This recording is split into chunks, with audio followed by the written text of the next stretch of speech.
Lieutenant Ram. So the curriculum planning, curriculum design, the curriculum implementation and evaluation was already been discussed, right? And now that curriculum that was been already been discussed and that was been already been implemented and evaluated should be improved. And now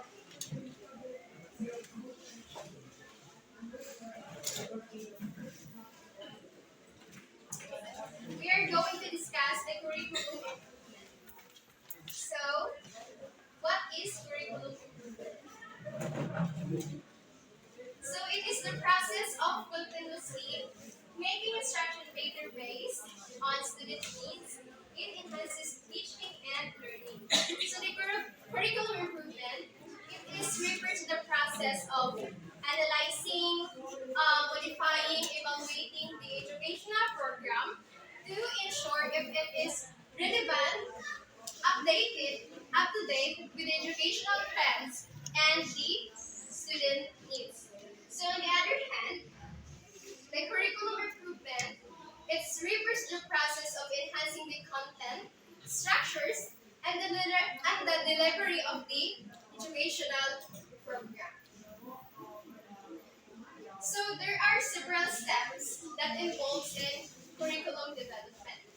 First is we have the assessment of the current curriculum. So this step involves the evaluating the strengths and weaknesses of the current curriculum to determine areas that need improvement. Did you get that? Second is we have the identification of learning objectives. So this steps involves defining clear and or the goals or objectives that the educational should aim to achieve. So the identification of learning objective, it is the objectives that the students are expected to achieve by the end of the course or program. So the third one is we have the development of new curriculum materials. So this step involves creating a new instructional materials, for example, a lesson plan such as the activities, assessment that will all align with the learning objectives. And the last is we have the implementation and evaluation. So these steps involves the implementation of the curriculum and evaluating its effectiveness if has met the learning objectives or the learning outcomes and can improve the students' outcomes. So there are some approaches to curriculum improvement. So first is we have the technical scientific approach. Under the objectives model approach, the classical rational approach, the behavioral rational approach, the managerial approach, the system approach, and the last is the academic approach. So, and the second is the non-technical, non-scientific approach. So, my co-reporter will discuss this, the non-technical scientific approach later. So now, we are going first to discuss the technical scientific approach. So please, everybody read. States that the aims of education can be known, stated precisely and addresses a linear fashion. This approach exemplifies the belief in modernism, a view that praises rationality, objectivity, and sincerity. So the technical scientific approach to education is based on the belief that the education is systematic and based on the linear fashion. And it can be clearly defined and identified and achieved through systematic and linear process.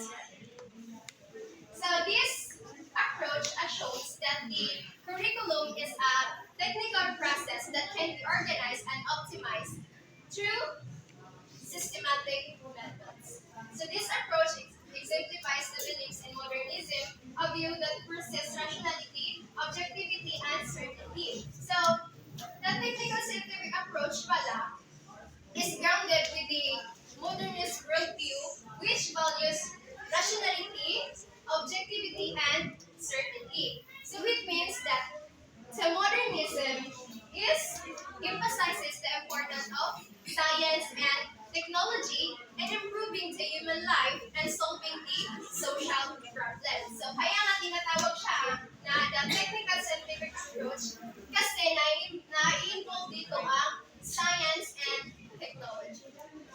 Did you get it, classmates? So, in addition, the technical scientific approach includes the defining the clear and specific learning objectives, designing and instructional strategies based on scientific principles, and measuring the student outcomes through assessment. So, we are going. So, in this technical scientific approach, it includes the identifying clear and specific learning objectives that we are going to discuss after this approach. So, we have the objective model approach. So, ito yung sinasabi ko na identifying the clear and specific learning objectives. So, please everybody read. Is a name because the very first step in approach is the defining of objectives of a course or program or lesson. According to Tyler, 1949. 1949. So the objective model approach, it is a curriculum development that focuses on defining clear and specific learning objectives for the students. So in this approach, the curriculum is designed based on the identified learning objectives that the students are expected to achieve by the end of the course or program. So, did you get at what is the objective model approach?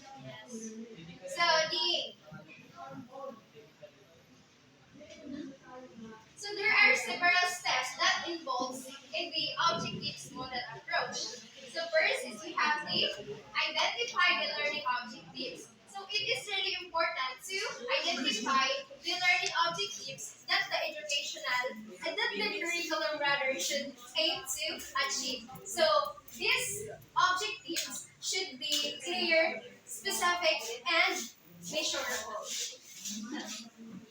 So after identifying the learning objectives, next is we have to design the curriculum.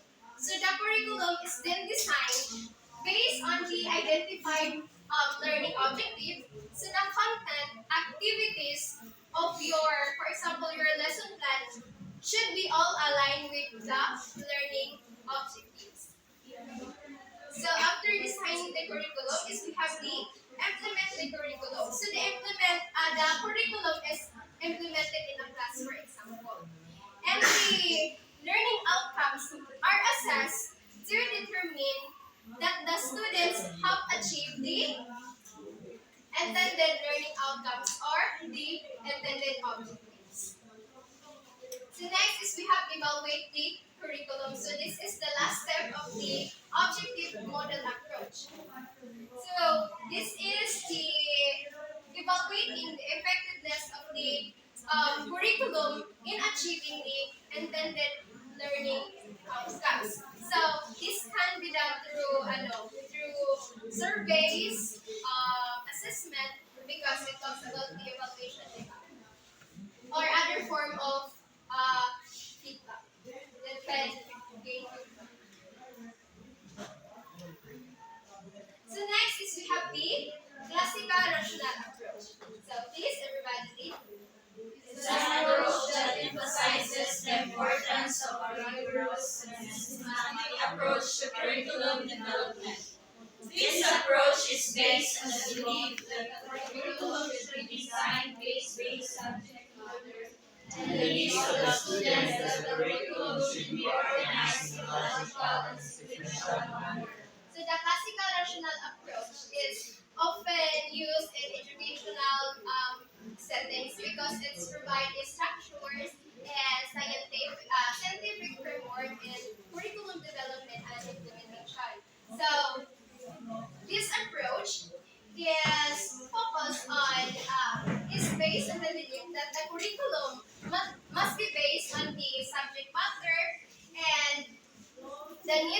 students that can be organized in a logical and sequential manner. So the example of classical rational approach, we have the analysis of the needs. Analyze the learner's needs, the needs of the institution, and the needs of the context or the broader social and cultural context. So that's it, the classical rational approach. So next is we have the behavioral rational approach. So please, everybody read. Focus on behavior, goals, and objectives are specified. Content and activities are also arranged with learning objectives. So the behavioral rational approach is an approach that emphasizes the importance of understanding the behavior of the learners and adapting the curriculum of their abilities and needs. So the behavioral in this approach, the effective teaching is required and what? Required and understanding on how students learn and required and curriculum design that maximizes the student learning and maximizes their student needs and abilities. So it is really important to analyze the behavior of the learners, including their abilities, interests, and of course, the learning style. So by understanding their behavior, including those their rather abilities, interests, and learning style, so that the educators or the teachers can design a curriculum that is tailored to their needs and can maximize their learning. So did you get it? What is the behavioral rational approach? It is the emphasizing the importance of understanding the behavior of the students, including their abilities, needs, and also the learning styles. So by that, as a future teacher, we can create curriculum or we can create a task that is tailored to their needs and abilities. So next is we have the managerial approach. So please everybody read. Techniques that are used to direct and control an organization. General managers set the policies and priorities, establish the direction of change and education, planning, organize curriculum, and instruction. So the managerial approach, it is an approach that emphasizes the importance of effective management practices of the curriculum development and implementation. So this approach is based on the belief that the successful implementation of curriculum must be based on a strong leadership and management skills. So that's it, the managerial approach. So to achieve the effective management practices of the curriculum development, it is really important to analyze the organizational needs, including the needs of the institution, including the goals, mission, and vision. And once the organizational needs have been analyzed, it is also important to identify the learning objectives that are appropriate to the institution.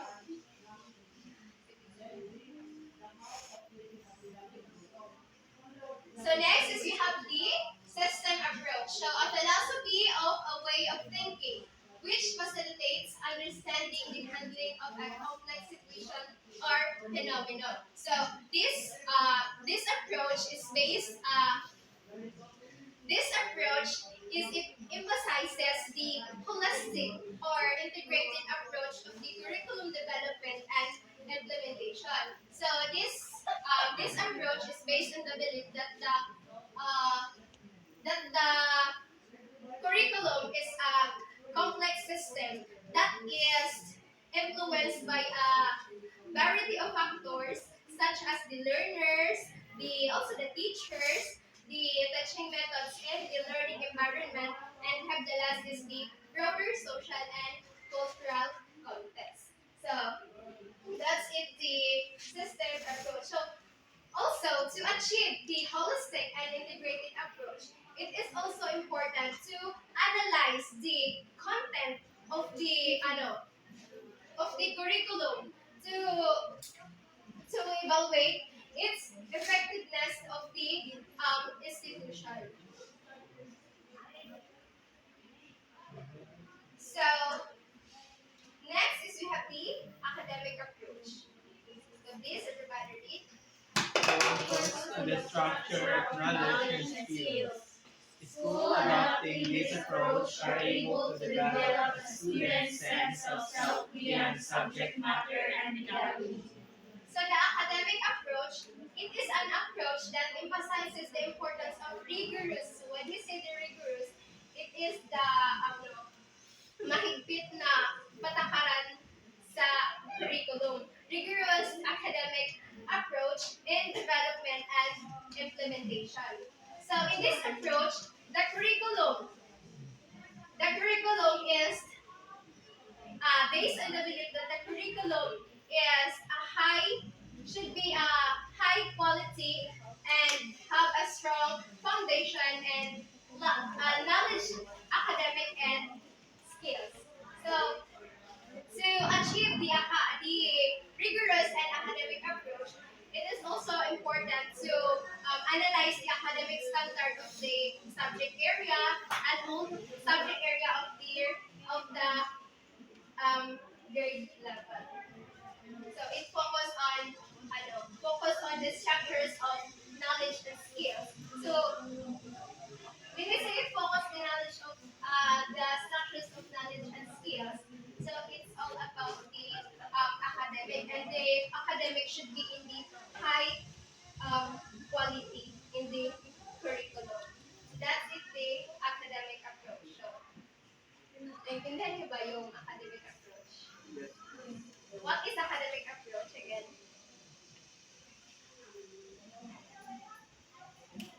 So the academic approach is focused on the high quality of the curriculum. So kung gusto nating maging high quality ang academic in the institution, we should analyze the content, the needs of the content in the curriculum, and by that the educators can design a more and efficient curriculum for the that that will that we're going to teach the students.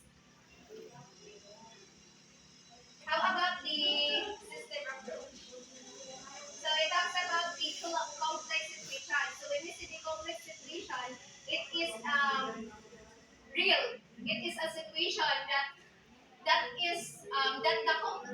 curriculum is a complex system that is influenced by learners and the teachers, the teaching methods and the learning environment. So that's why tinatawag siyang system, because napalibutan siya ng mga factors. Yun yung sinasabi ko, factors na teachers, learners, and the learning environment, and the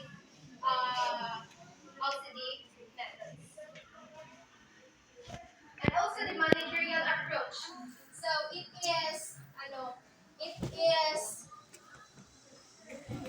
so the curriculum is required and strong foundation and management practices. So when we say the management practices, you are literate in managing and handling the policies, the priorities, or the innovation, and you are going to plan and establish the policies. That's it, the managerial approach.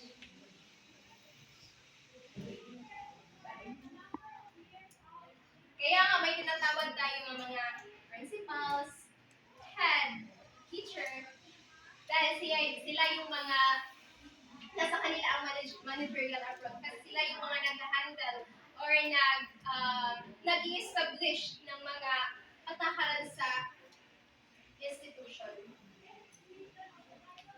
Next is we have the ulit tayo, behavior rational approach.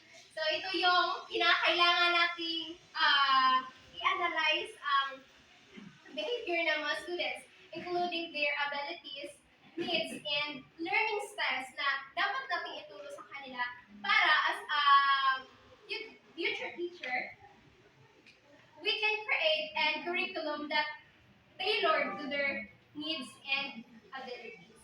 So it is really important to analyze the behavior of your learners.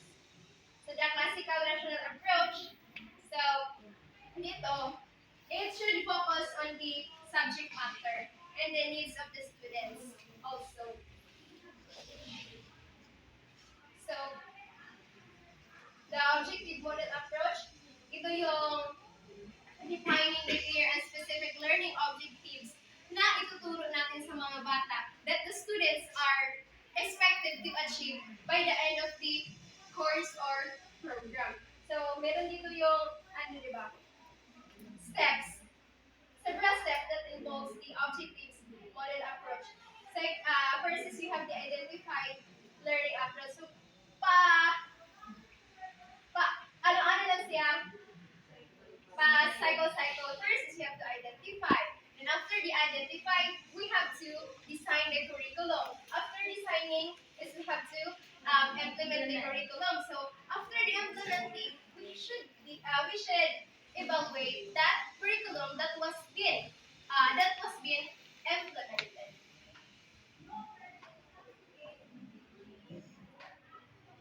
So the technical scientific approach, ito yung sinasabi ko na grounded siya in the modernist worldview, which values are and reason, rationality, and objectivity. So, when we say the modernism, lumalabas na yun dito ang mga science and technology. So, makabago na, di ba? Kaya nga tinatawag siya technical scientific approach because it emphasizes the importance of science and technology in improving the human life and also solving the social problem.